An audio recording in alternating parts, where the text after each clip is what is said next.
Kayo ba? What? Payo ko sa inyo, guys.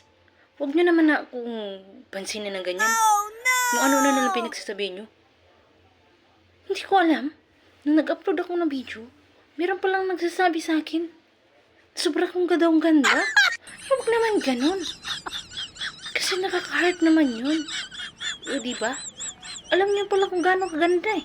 Sinasabi mo pa. O, diba? Hindi tuloy nawala ang make-up ko.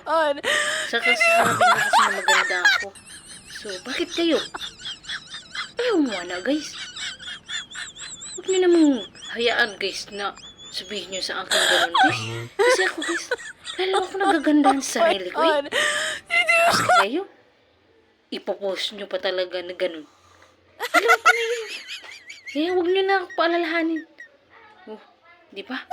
Sabihin niyo nga sa akin, sobrang beauty mo naman. O, di ba? Alam ko na yun, guys, simula pa. So, hindi nyo na kailangan sabihin yun sa akin, guys. Kasi nga, guys, simulat pagkabata ko hanggang ngayon, guys, alam ko na. So, sa lahat na lang nagsasabi sa inyo ng totoo. May nagsabi, huwag daw ako maarte. Hindi daw ako maganda. Oh, ikaw din naman.